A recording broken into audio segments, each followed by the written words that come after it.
What's good, YouTube? Welcome back to another video. Peterbot apparently griefs Clix in FNCS finals. Now, I thought it was going to be ruined because of the whole the trading surge and whatever like that, but it looks like it was pretty fun. So, K-Dog made a video. We're going to tap into his video. Make sure y'all go sub to him. Of course, I tagged him in the description. He streamed this as well, so I want to kind of go over who won, kind of talk about what happened. I think K-Dog is like a good example of what's going on, so I'll just add to it. I won't be too annoying. I won't pause too much, so let's go. Of course, is the trio of Peterbot, Code, and Ritual. They of currently course. have 462 points, won 1 out of their 6 matches, and finished the day.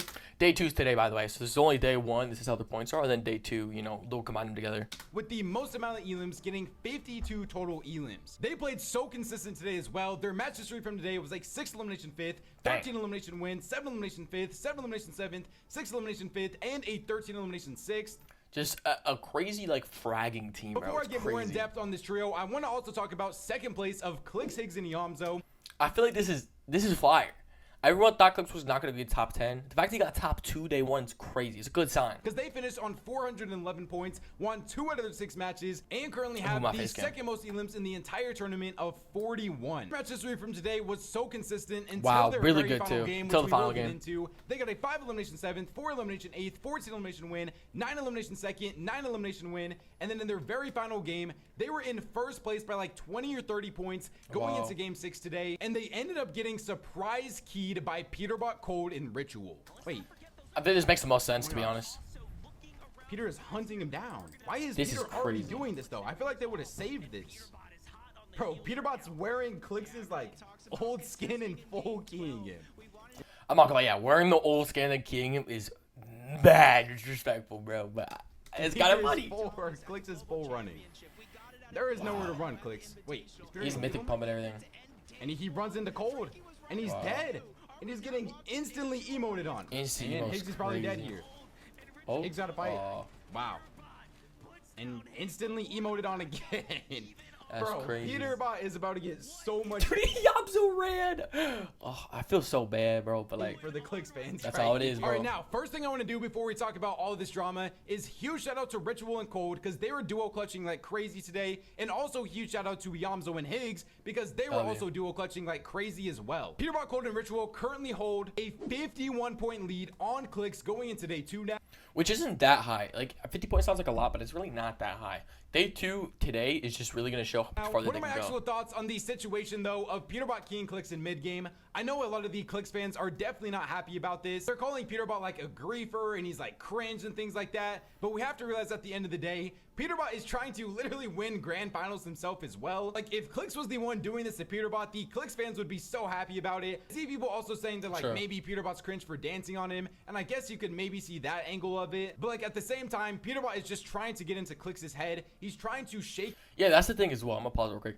Peterbot, his whole goal is to be better than everyone. He's even said it before on Faculty Stream, because I've seen a clip of it, where he doesn't want to say other people are better because he wants to get in their head being like, I'm the best.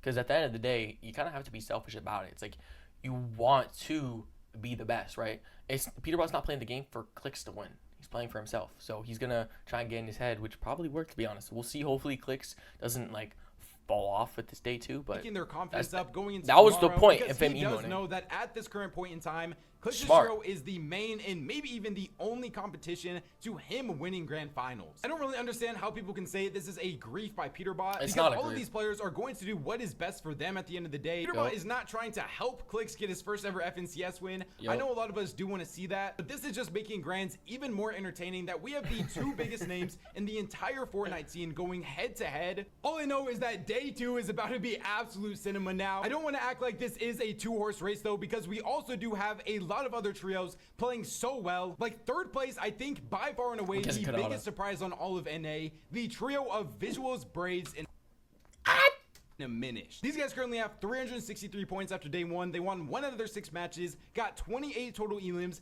and I don't know the leaderboard. third most consistent trio today, getting an average placement of 5.3. Huge shout out to this trio, especially from landing literally right next to Peterbot. If you guys were wondering, yes, mainly a lot of these games today were just people surge trading it up with each other on NA. Oh, I think Acorn might be the biggest cheater I've ever seen. It's actually pathetic. It does not get banned.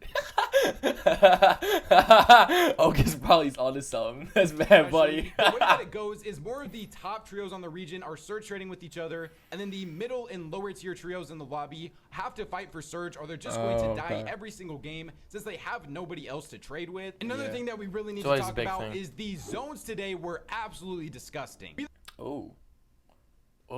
Literally got like 5 out of 6 games on NA were just full north zones. Like 4 of them were Magic Moss's zones. So this majorly benefited trios like Re and Clix, and this hurt a lot of the trios on the south side of the map like Kanata and Acorn. Speaking of Re, conspiracy theory.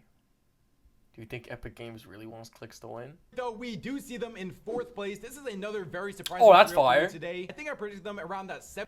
I say that's fire. I'm a big fan of controller players. So when I see controller players up, that's what's up. Because controller got nerfed to the ground. So good to see, bro. Range. So for them to currently actually be tied for 3rd on 363 points, they finished with 30 elims and were the 2nd most consistent trio of the day, getting an average placement of 5.1. Now their match history from today was so consistent, getting a 7 elimination 2nd, 10 elimination 3rd, 1 elimination 9th, 2 elimination 4th, 2 elimination 8th, and an 8 elimination 5th. What a tournament that these guys showed out for today. And this top 4 is the 4 trios that are currently on pace for that LAN qualification spot. There is a little bit of a gap though between 4th and 5th place of Booga, Rapid, and Threats. They're that's still pretty solid from Booga, 319 points, won 1 of their 6 matches. They started off this tournament pretty strong, but they have had a couple of inconsistent games. The last game when the zone ended up pulling full south was the worst game that they had, getting a 1 elimination 17th. I wouldn't necessarily say I'm too worried about the trio still though. We saw that when they're able to get on high ground, they can win the games pretty consistently. Hey, I know I've been saying it a lot, but I am so excited for day 2. 6th place is Muzz, Yapko, and Rise. Now, if you look at their match history, not surprising at all.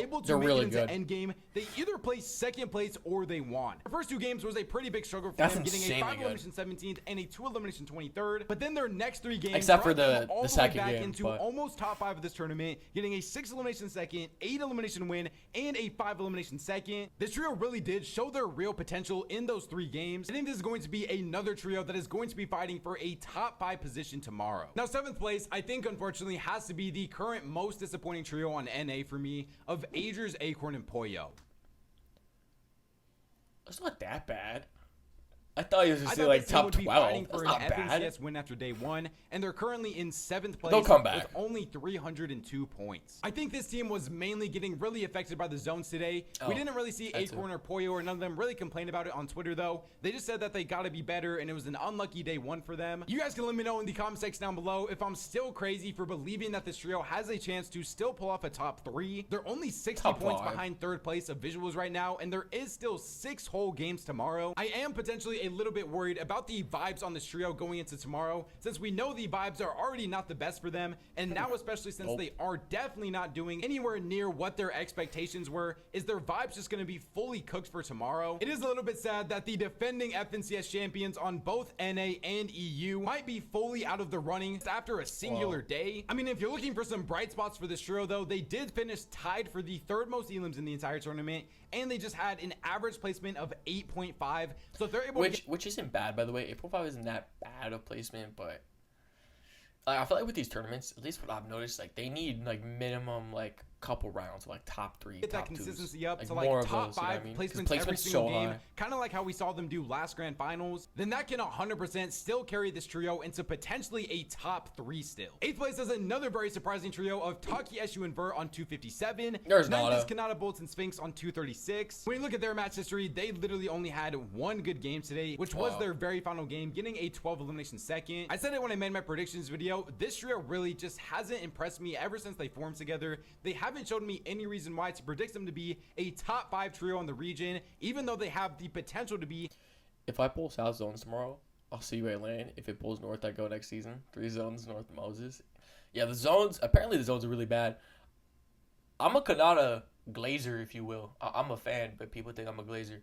He's a really good player, especially Bolts as well. Like that trio is actually genuinely decent. I think they'll get top 5. A top 5, maybe even a top 3 trio. This is a team that should be fighting for a land spot right now, and instead they are currently fighting for just a top 10. If you're wondering what was going wrong with this team today, I mean, they were kind of struggling with Surge a couple of their games. They were taking a lot of like zone fights and things like that as well. Maybe because they're not Surge able to trading. find any real consistency, and it really shows from their match history. I hope that they're able to bring it back for tomorrow and prove me wrong, but I would not be surprised if this trio ends up splitting up after tomorrow as well. And then rounding out the top 10 was Shadow Curve and Tyler on 223. So we do have a couple of big names outside of that top 10, like 13th place of Aviv, Skittles, and Chimp, 15th place of Bucky, Okus, and Cam on 144. This trio also didn't have any good games until their very final game, getting a 5 elimination third. This trio was also kind of just getting screwed by the zones today also, and they were struggling with Surge for a lot of their games as well. I mean, hey, hopefully the 5 elimination third in their last game is going to give them some confidence to ride out into on day 2 tomorrow. I think a top 10 is very possible for this trio still, but they are going to need to absolutely lock in tomorrow. Some other big names we had is like Bryce, G-Money, and Osid in 21st. Noah W plays in 22nd, and that was about it. Taking a look at the final kin stats from today, the most damage dealt, starting off with in 10th place with 6,004 damage was Taki, 9th was Poyo, 8th was Reet, 7th was Clix, 6th was Aviv, 5th was Agers, 4th was Threat. I'm like surprised, but I'm not surprised. 2nd was Cold, and then in first place with 7,884 was none other than Peterbot. I think there was like a graphic on the broadcast or something that says Peterbot has led grand finals in damage for 4 seasons in a row now. So they're trying to make that statistic turn into 5 seasons in a row now. And then for the actual stat leaders, this is just an absolute Cold masterclass. He finished with 24 elims, 46 assists, a 2.1 Cold masterclass is crazy. Damage ratio. And then obviously, like we said earlier, Peterbot had the most damage. I think out of everybody on Peterbot's trio today, Cold was definitely the MVP of that trio. I know Peterbot led in damage, but he was really not playing like himself today. We didn't see like grand finals Peterbot. This kind of looked like Divisional Cup Opens Peterbot today. Damn, that's crazy. Except for tomorrow, I still think grand finals is anybody's ball game. I can see Clix 100% winning. I can see Peterbot winning, but I don't really know if I see anybody else besides those 2 trios competing for the win tomorrow. I think anything is possible. And if I'm not wrong, isn't it double points tomorrow? It is going to be a 2-horse race. Let's move on now to a potential 1-horse race now of EU though. Now in EU, oh my goodness. If anybody could have predicted what happened today on there, you might be from the future. You got to see Vico, Vino, and Flixie do like a mini teeny strat. Let's just start it off with the team in first place, as I just said, of Malibuca, Ping, and Walks. They currently have 432 points after day 1, winning 1 out of their 6 matches and having the second most elims, getting 38 total elims. Now, one of the most impressive things to me about this trio today is they were far and away the most consistent team in this entire tournament, getting an average placement of 4.0. Their match history today was a 6 elimination 7th, 8 elimination 2nd, 10 elimination 2nd, 7 elimination 4th, 6 elimination win, and a 1 elimination 8th in their very final game, which was their only bad game of the day. This trio is almost on pace to get over 900 points in this grand finals. They have to be far and away the favorites going into day 2 now, but I don't want to act like this tournament is completely over or nothing, because we have seen crazier things happen in the past. And in second place, we have the trio of Vanya, Pixie, and Marius. So these guys finished with 313 points, won 2 out of their 6 matches, and got 30 total elims. The reason why I am still holding out hope for this tournament is because this trio only had 3 good games today, and they're currently in second place. The only good games they had was a 7 elimination win, 4 elimination third, and a 14 elimination win in the very final game. This tournament is nowhere near close to being over. And then in third place, I think is the most surprising team of the day of Ferdoxy, Pablo, and Chino. Now, if you're wondering like, oh, how are they in top 3? Aren't they contested off spawn at Mass Meadows by Vico, Vino, and Flixie? No, this team is fully uncontested. Vino, Vico, and Flixie did not even try to land Mass Meadows for a single game today. We're going to talk about them a lot more when we get onto their placement, but this is absolutely huge for Ferdoxy. I think a lot of people kind of expected him to not even finish inside of the top 10 if he was going to be contested by Vino, and now he has the real chance to possibly qualify for LAN this season. If Ferdoxy is able to secure a LAN spot, this trio low-key becomes one of the scariest teams for the future of EU now, because nobody wants to contest them, so they can go one of the better drops each and every single season, and they're already going to have their LAN spot secured anyways, so if a trio even tries to contest them, it would literally just be dumb for them. So if this team is able to keep this consistency up going into tomorrow, this is going to be absolutely huge for them. Fourth place was Swizzy, Queasy, and Murstache. That's not They surprising started off the either. tournament with an absolute bang, getting a 12 elimination win. Then they had a mid-game death, got a 10 elimination 5th, 3 elimination 9th, 0 elimination 27th, and a 3 elimination 6th in the very final game. In one of the games that they actually went down early, we actually saw Vino, Vico, and Flixie lurk onto them at Seaport City and take out both Swizzy and Murstache. This tournament was just all over the place. If you like absolute chaos, Chaos quality, this cuz. was the tournament for you to watch. He also tweeted out some things about Love you, potentially kiddo. being a little bit under the weather as well. So hopefully he's able to feel better by tomorrow. I know this was for a lot of people, including myself, the FNCS winning prediction, and I think that is still 100% possible. The place was Thomas HD, Uppel, and Panzer. Now when we get onto the actual kin stats, oh my goodness, what a day that Thomas HD was putting up with that drum gun. And in 6th place, the trio that was the talk of the town for EU today was Vico, Vino, and Flixie. So there they are. Like I said earlier, these guys did not land Mass Meadows. They ended up going 5 separate drop spots from today. I'm going to put up That's not heard on the of. screen every single different drop that they landed at. If you look at their match history, they are basically in 6th place from full elims and just only 2 good games. That's they have crazy. the most elims in this entire tournament with I think 42. they'll come back, to they were be able to honest. get an 18 elimination To win at and least an top 11 3. elimination 6th. And they ended up dying off spawn very last game to Twice Trio, who we also have to talk about later because they did not end up contesting Mr. Savage after game 3. But we are getting a little bit too far ahead of ourselves right now. Let's stick on Vino's Trio. I think How the did main Savage thing with this do? trio, Oh, and rip. what I have been saying for a very long time is if these guys are able to make it off spawn, they can compete with anybody in the lobby. Like, this is just such a good team, and we know what their real potential is when they're able to tree get cooked them. uncontested. But as of right now, it just looks like they are not going to be uncontested at any split that they go to. I'm very curious to if their days 2 strategy is going to be doing the exact same thing that they're doing right now, or if they're just going to try to just full 50-50 a drop spot that is already contested by just one team. And being top 6 right now with only 2 good games is so impressive though. They are fighting an absolute uphill battle right now. But if you take a look at the leader, I got so locked in on the gameplay, I don't even know what he said. second all the way down to like 7th place is only separated by less than 30 points. So a top 2 and maybe even potentially the win for this trio is 100% still on the board. EU 100%. I feel like anyone on EU like has that potential as long as they make it off spawn. Me personally, like if I had to make my predictions, I think 1st place is either going to stay in 1st or 2nd, and then I think Vino's going to be top 3. Of course, team of the season of Pink Prodoxy's going to do pretty good as well. They're about in that spot that I projected them to be in. Pretty consistent day for them as well, getting Pretty an good average day too, placement yeah. of 8.6. 8th place is a trio I'm a little disappointed in Seti, Harry, and Cammy. They have been uncontested for every single game. Besides, I think game 5 when Vino landed around that brutal boxcars area. These guys, of course, only have 18 elims right now, so the least amount of elims in the entire top 10, which I maybe they're not surge trading. Maybe they're not cheating. Look what happens. think a lot of people could have projected, but I had them ranked super high on my predictions just because I thought they would be a lot more consistent than this. 9th place is iDrop Sky and Scroll. To the first 2 games, they're in 1st place. The theme that we have always seen with this trio is they just can never find any real consistency in grand finals, and they currently find themselves in 9th after day 1. And then rounding out the top 10 is Dinas, Gross, and Frantic. It does of course mean though that we do have a lot of big names outside of the top 10, like starting off with an 11th place of Chris, Tayson, and Chicho. Honestly, pretty surprising for these guys, figuring that they were contested off spawn for the first 3 games, but then they ended up dipping. Literally the off spawn situation for so many of these different teams was just so different. A team that has honestly been super disappointing today was Pigstar Mandemus in 15th place. I know they're only in their 2nd ever grand finals, but I think a lot of people really were just rating them so highly, coming off of winning the last cash cup of the season, coming off of them being 5th place in last grands, them currently being in 15th place. It's just not what I think a lot of people really expected out of them. But I mean, I feel like I expect them to not like be like top 5. And the reason I say that, because it's kind of crazy, because they are a great trio, is like you gotta have that experience.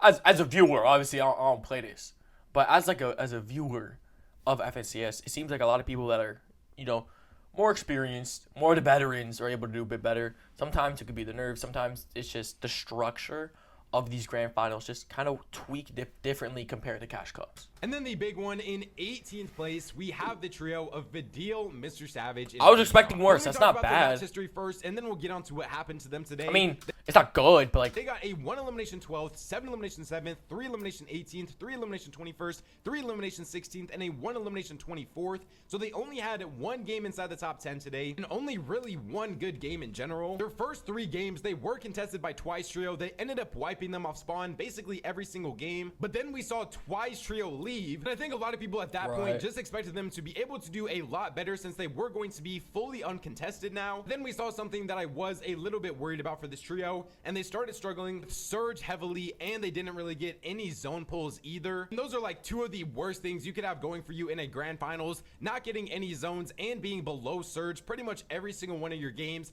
is never going to be a recipe for success. If this trio is in the VODs right now, they're cooking up a new strategy for tomorrow. We can 100% still pull off a top 10. I think qualifying for globals still has to be in the realm of possibility for these guys, since it does look like Vino's trio and Malibuca's trio are both going to be placing inside of the top 5 potentially, so they would only need to get around a 7th place to make LAN. I just hope they're still going to be uncontested tomorrow, but it is going to be also another pretty crazy uphill battle for this trio now. Right under them, we have like Shark, Chulex, and Noah Riley in 19th. Another trio that I really did expect to do a lot better of Combeck, Baja, and Mixon in 26th. Ennis is in 28th, and then Chap, Tini, and Skavi in 27th. Let's take a look at the final kin stats after day 1 now, starting off with in 10th place with 5,022 damages.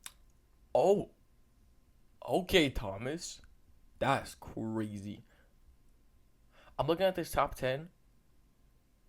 Not surprising. I think sometimes like it looks surprising on some of these leaderboards. Nebs, not really on 9th this is one. Marius, 8th is Walk, I think 7th is Ping, 6th is NA Pix, was a 5th bit is more Pixie, surprising. I felt 4th like is Swizzy, there's only a couple of going them, into not the all top of it, 3 obviously. is Frantic in 3rd, Ferdoxy in 2nd, and then in 1st place by over 2,000 damage, getting 9,026 damage, none other than the Drum Gun King himself. Bro did not have to worry about Surge at all. Of Thomas HD. If we look at the overall stat leaders, we have like Vico with the most elims of 21, which is super impressive. Walks got 48 assists, and then Thomas HD had a 2.6 damage ratio. Storm time 42 minutes is crazy. Man, oh man, what a day 1 of FNCS Grand Finals. Let me know what you guys think about everything we went over. That was awesome. K-Dog, thank you so very much for the video. I like that he lets me react to these videos, so hopefully I was able to add some good info to him. Let me know in the comments below, are you guys excited for today, which is day 2 of Grand Finals? So God bless you on the next one. Have a fantastic day.